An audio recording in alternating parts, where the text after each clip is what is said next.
Fourth views, चौथा विचार, बाकी भारत में साइबर सुरक्षा जो है एक बड़ा मुद्दा बन गया है। इसे लेकर कानून की भी समस्या है, कानून भी बहुत नहीं है और स्थिति यह है कि कब कौन व्यक्ति किस तरह से ठगा जाएगा आप कल्पना नहीं कर सकते हैं। साइबर सुरक्षा को लेकर जितनी जानकारियां आपके पास हासिल होती है उससे कई गुना आगे तेज़ी से बढ़ जाते हैं साइबर क्राइम करने वाले लोग। ऐसे में यह जानना ज़रूरी है कि साइबर सुरक्षा क्या है और हम साइबर क्राइम से बच कैसे सकते हैं। आज मैं बिहार के औरंगाबाद ज़िले के दाऊद नगर में हूँ, जहाँ विवेकानंद मिशन स्कूल आप मेरे पीछे देख रहे हैं। यहाँ साइबर एक्सपर्ट साइबर सिक्योरिटी को लेकर जानकारी देंगे, बच्चों को प्रशिक्षण देंगे और हम उनसे जानना चाहेंगे कि क्या मामला है।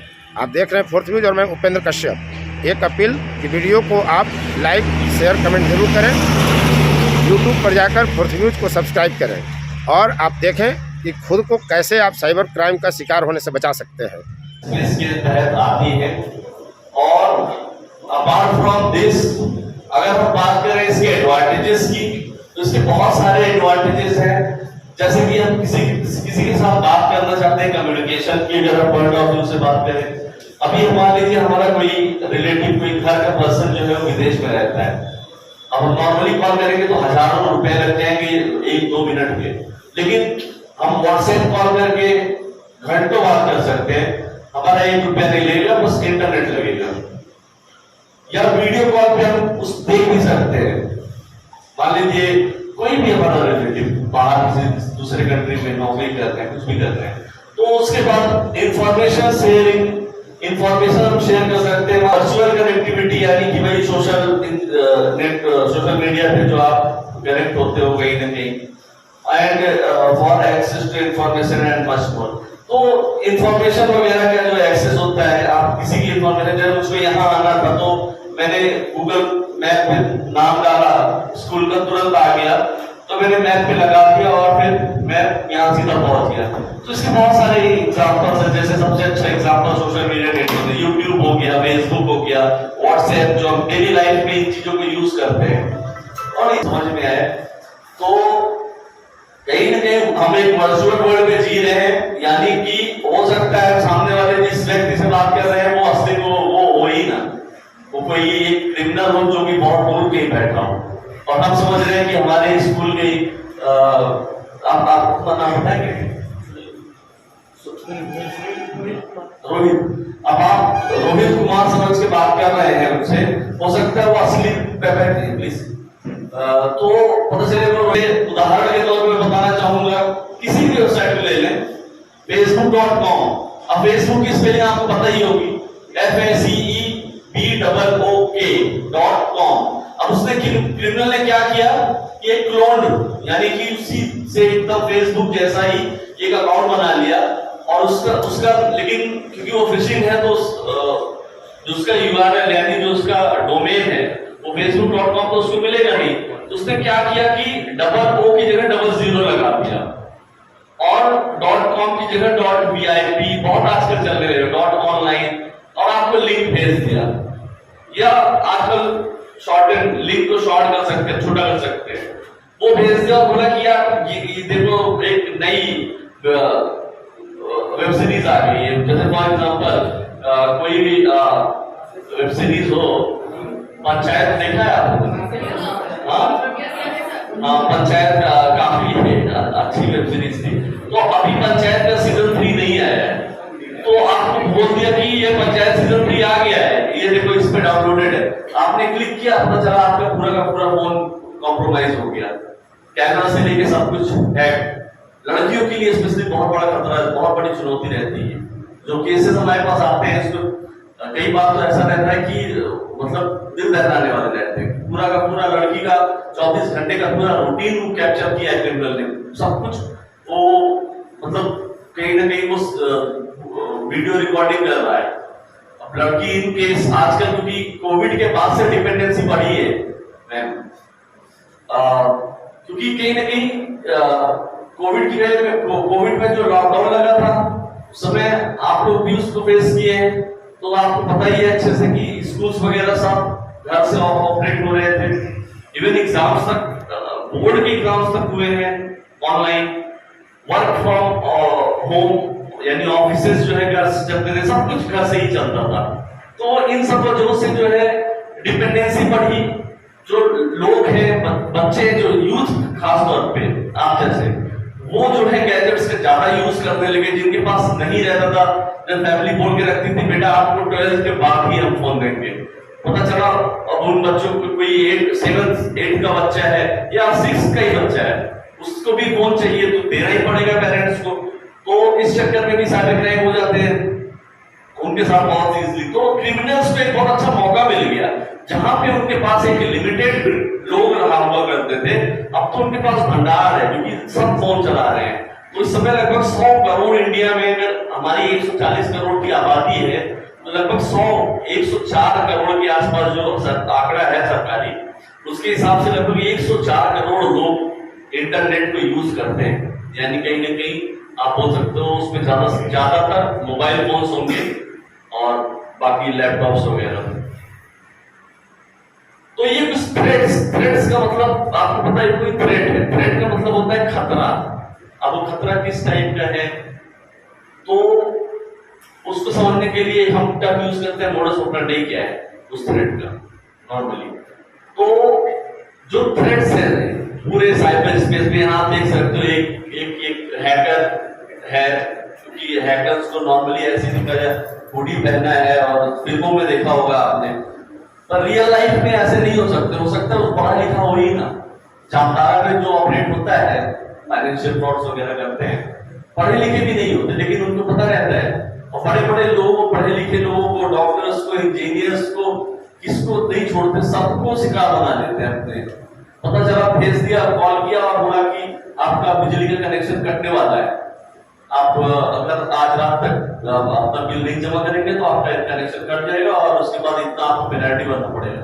जल्दी में भी एक मुंबई का केस आया था, एक लेडी डॉक्टर थी, उन्होंने ऐसे ही जाल में फंस के 2.2 लाख रुपया ट्रांसफर कर दिया। और पता चला कि बताइए, अब एक डॉक्टर एक बड़े हॉस्पिटल की, जिन्होंने 5 साल MBBS की पढ़ाई की, फिर MS या MD की पढ़ाई, इतनी साल की पढ़ाई करने के बाद अगर वो शिकार बन जा रही है इजीली, तो हमारे लिए तो बहुत इजी है टारगेट बनना, अगर हम इसके बारे में जागरूक नहीं है तो साइबर क्राइम कोई भी, यानी कि साइबर स्पेस में ऐसी गतिविधियां होती जिसमें हैकिंग, हार्मफुल एक्टिविटीज, टेररिज्म, जैसे कंप्यूटर वायरस हो गया, डेटा ब्रीचेस हो गए, DDoS अटैक्स होते हैं, बंद कर दिया जाता है किसी टारगेटेड सिस्टम को। जैसे फॉर एग्जांपल, अगर मैं एक क्रिमिनल हूं, मान लीजिए थोड़ी देर के लिए मैं एक हैकर हूं या अपराधी हूं, और मेरी इंटेंशन जो है ये है कि मैं जो है विवेकानंद मिशन स्कूल की वेबसाइट को बंद कर दूं, वो कोई वेबसाइट चला ही ना पाए। अब मैं क्या करूंगा, मैं DDoS अटैक करना स्टार्ट कर दिया, और मैं अकेले नहीं करूंगा, ये पूरी टीम रहेगी, कम से कम 15-20 लोग, और सब वो अटैक करेंगे एक साथ। तो होता क्या है, पैकेट्स आप लोग पढ़े, बेसिक्स तो पढ़े ही होंगे, जो पैकेट्स जाते हैं, यानी हम कोई इंफॉर्मेशन जब आपको चाहिए होता है, फॉर एग्जांपल हमने गूगल पे सर्च किया साइबर पीस, जैसे जो हमारा ऑर्गेनाइजेशन है साइबर, या मेरा नाम नितिन पांडे, तो आपने जब गूगल पे ये सर्च किया तो आपने असली में क्या किया, एक पैकेट भेजा, आपकी तरफ से आपके IP एड्रेस से एक पैकेट गया। उस पैकेट के अंदर क्या है, उसके अंदर इंफॉर्मेशन है, उसके अंदर इंफॉर्मेशन ये है कि नितिन पांडे या साइबर पीस। अब वो गूगल देखेगा और उसको जो है तुरंत वो देख के और आपको रिजल्ट दिखा देगा कि ये साइबर पीस के, ये देखिए ये सारे डिटेल्स आ गई। तो यदि उसने पैकेट लिया और फिर तुरंत आपको पैकेट भेजा, तो अब एक साथ, जैसे मैं आपसे क्वेश्चन करूं, आपसे मैंने एक क्वेश्चन किया, आपने जवाब दिया, दूसरा किया आपने, अभी आप ये बताइए, अगर आपके साथ यहाँ पे 1000 लोग क्वेश्चंस करेंगे, क्या आप जवाब दे पाएंगे? तो यही होता है DDoS अटैक। हजारों लाखों की संख्या में पैकेट्स भेज दिए जाते हैं, उस अटैक कर दिए जाते हैं उस टारगेटेड नेटवर्क पे, और वो पूरी तरह से कोलैप्स कर जाता है, नहीं बंद हो जाता है। तो ये था DDoS। क्योंकि जब आप लोग और हायर एजुकेशन में जाएंगे, ये सब चीजें अगर आपको ऑलरेडी पता रहेगी तो बहुत आपके लिए इंफॉर्मेटिव रहेगा। तो मैलवेयर हो गया, अभी मैं जिसकी बात कर रहा था, मैलवेयर का ये दो पार्ट से बनाया गया है। यानी मैलवेयर का मतलब हो गया मैलिशियस, MAL का मतलब हो गया मैलिशियस, और वेयर का मतलब हो गया सॉफ्टवेयर, मैलिशियस सॉफ्टवेयर। कोई भी मैलिशियस सॉफ्टवेयर है तो उसको हम बोलेंगे मैलवेयर। फिशिंग अभी मैं जैसे बता रहा था, जो कि सिस्टम्स को या फिर फोन्स को टारगेट करता है, उसका कहीं ना कहीं उसको उसका एक्सेस देने के लिए या कुछ भी मिसयूज करने के लिए। तो cyber attackers in not control computers on network use, तो नॉर्मली साइबर अटैकर्स यही करते हैं, viruses, worms, spyware, Trojan, ransomware, यही सब ये यूज करते हैं लोगों को अपना शिकार बनाने के लिए। तो इंटरनेट पे जो साइबर थ्रेट्स मौजूद हैं बहुत सारे हैं। अभी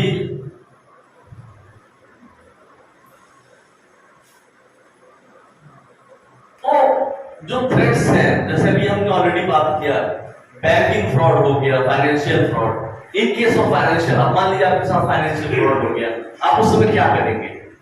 आप अगर इस चीज के बारे में जानते रहेंगे, हो सकता है आप अपनी किसी फैमिली मेंबर को हेल्प कर दें, आप किसी अपने रिलेटिव की हेल्प कर दें।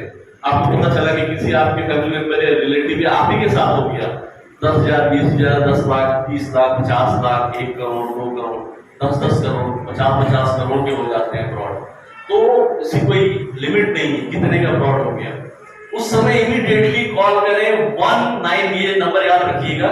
ये आप लोग अपने मन में तीन, क्योंकि आपकी जो एज है ना, इस एज में दिमाग जो है कंप्यूटर से भी तेज काम करता है, तो आप लोग जो मेमोरी वगैरह बहुत ये बेस्ट, जैसे कि अभी स्वामी विवेकानंद जी को मैं देख रहा था, हमारे आदर्श हैं, पूरे देश के आदर्श हैं, तो इनकी जो पहली दो लाइनें हैं, strength is life and weakness is death.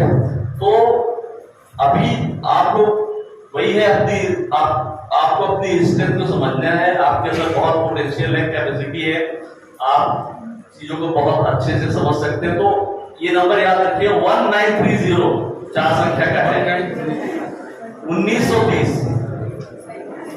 किसी के साथ फाइनेंशियल फ्रॉड होता है तो वो 1930 में तुरंत कॉल करके वहां पे सूचित कर दें कि मेरे साथ ये फाइनेंशियल फ्रॉड हुआ है, यानी कि पैसे की धोखाधड़ी हुई है। तो ये नंबर अपने मन में 3-4 बार आप ऐसे वो करेंगे ना, आपको याद हो जाएगा। ये जैसे पुलिस का आपको पहले याद रहता था 100 नंबर, बाद में उसको मतलब 112 कर दिया गया। तो उसी तरह से इसको आप 3-4 बार अपने मन में दोहराइए, 1930, 1930, तो आपको याद हो जाएगा। तो ये तो हो गया कि फाइनेंशियल फ्रॉड हो गया। इलीगल एक्टिविटीज हो रही है, जैसे कि अगर हम बात करें चाइल्ड पोर्नोग्राफी, बहुत संवेदनशील विषय है, इस पे हम काफी ये बहुत चैलेंजिंग हमारे लिए भी रहता है कि चाइल्ड पोर्नोग्राफी जो लोग बनाते हैं, सर्कुलेट करते हैं, उनको कैसे पकड़े। लेकिन कभी कभी आपको टिप मिल जाती है, और जब टिप मिल जाती है कि इस चैनल पे, इस पे ज्यादा टेलीग्राम वगैरह पे ये लोग यूज करते हैं, डार्क वेब सुना है आप लोगों ने? डार्क वेब वगैरह पे ये क्रिमिनल्स करते हैं। तो ये बहुत बच्चों की फोटोग्राफी बना के, या बहुत सारे केसेस ऐसे है, एक कॉलेज है जहाँ पे बॉयफ्रेंड गर्लफ्रेंड बने हैं और उसने जो है कोई ऐसी अश्लील फोटो क्लिक कर दी लड़की के साथ, और बाद में पता चला वो ब्लैकमेल कर रहा है लड़की को। बहुत सारी लड़कियों की शादियां तक टूट गई, ऐसे भी केसेस है। स्टॉकिंग का मतलब हो गया किसी को किसी पे नजर रखना लगातार, जैसे किसी पे निगरानी रखना। और एग्जाम्पल से आप बैठे हैं यहाँ पे, मैं इन पे नजर रखना शुरू, इनकी सारी गतिविधियों पे नजर रखूं, ऑनलाइन क्या करते हैं, कब ऑनलाइन आ रहे हैं, कब ऑफलाइन जा रहे हैं, कॉलेज में क्या करते हैं, तो उसके बाद इनकी सारी सोशल मीडिया प्रोफाइल्स देखता रहूं। तो ये भी एक क्राइम होता है। लोग जानते नहीं कि अगर वो किसी को स्टॉक यानी किसी पे निगरानी रख रहे हैं, तो ये भी एक साइबर आईटी एक्ट जो हमारा बना है उसके अंडर एक क्राइम है, एक अपराध है। अगर उसकी शिकायत ही कर दे कि ये व्यक्ति मेरी जो है मेरी निगरानी कर रहा है, स्टॉकिंग कर रहा है मेरी, तो उनके खिलाफ कार्रवाई हो जाएगी तुरंत, जो कर रहे होंगे। तो इसके अलावा ऑनलाइन सेलिंग ऑफ ड्रग्स, तमाम चीजें जो डार्क वेब पे ऑपरेट ज्यादातर होती है, ये सारी चीजें हैं। अब आपको मेन चीजें ये समझनी है कि कैसे आपको इसमें बचना है, जैसे staying safe in cyber space, कैसे हम अपने आप को सुरक्षित रखें साइबर स्पेस में। तो पहला है पासवर्ड। पासवर्ड ना हमेशा बहुत स्ट्रॉन्ग रखें और उसको रेगुलर बेसिस पे चेंज करते रहें। ये नहीं कि आपने एक बार पासवर्ड रख लिया और उसके बाद वो पासवर्ड आपका 5 साल तक वही पासवर्ड है, क्योंकि डेटा ब्रीचेस जो हो रहे हैं, डेटा ब्रीचेस आप समझ रहे हैं ना, जो डेटा लीक हो जाता है। अभी आपने सुना होगा हमारा जो है आधार का डेटा ब्रीच हो गया। चौकापी में उधर था गुजरात में सीआईडी की ट्रेनिंग थी, उसी दौरान पता चला, अचानक से ये खबर आई कि आधार का पूरा डेटा ब्रीच, आधार के साथ साथ कुछ पासपोर्ट भी डेटा ब्रीच में आए। तो अब सोचिए पूरा आधार हमारे इंडिया का वो अब ब्रीच होने के बाद क्या होता है, नॉर्मली इसका जो प्रोसेस होता है, जिस हैकिंग कम्युनिटी, क्योंकि ऐसे ऐसे बड़े बड़े ब्रीचेस करने के लिए फिशिंग का सहारा लेते हैं, बहुत सारी ऐसी चीजें होती हैं। अब जिसने भी किया है वो क्या करेगा, उसको डार्क वेब पे पहले उसका सैंपल डालेगा, सैंपल डाल के दिखाएगा कि देखिए ये हमारे पास सबकी आधार की डिटेल्स है। उसके बाद वो बाद में क्या करते हैं, उसको बेच देते हैं और उसको कंपनीज खरीद लेती हैं। कंपनीज क्या, क्रिमिनल्स के पास आ जाते हैं बहुत सारा डेटा। यही रीजन होता है कि क्रिमिनल्स फोन करते हैं और वो सीधा फोन करके बोलते हैं आपका ये, आप मेरी बात इनसे हो रही, वो कोशिश करते हैं ऐसा प्रिटेंड करने का कि सच में वो बैंक से ही फोन करते हैं। अब सोचिए किसी क्रिमिनल को आपकी आधार और या पासपोर्ट दोनों में से कोई भी चीज मिल गया और उसके बाद आपका नंबर मिल गया उसके साथ, और उसने सीधा कॉल किया, बोला कि आपका नाम ये है, आपका नाम रोहित कुमार है। इन्होंने बोला हाँ, तो उन्होंने बोला कि सर आपका केवाईसी अपडेट करना है, नहीं तो आपका अकाउंट बंद हो जाएगा। अब इन्होंने बोला, मान लीजिए समझदार स्मार्ट है, इन्होंने कहा कि मैं कैसे मान लूं कि आप मेरी बैंक से बोल रहे हैं। अब उसने कहा कि सर वेरिफिकेशन के लिए मैं आपसे कुछ सवाल, जैसे असली में होता है, लेकिन कभी बैंक कॉल नहीं करती, हमेशा याद रखिएगा, बैंक कभी अपने कस्टमर्स को कॉल नहीं करती। फोर्थ व्यूज, चौथा विचार, बाकी फिर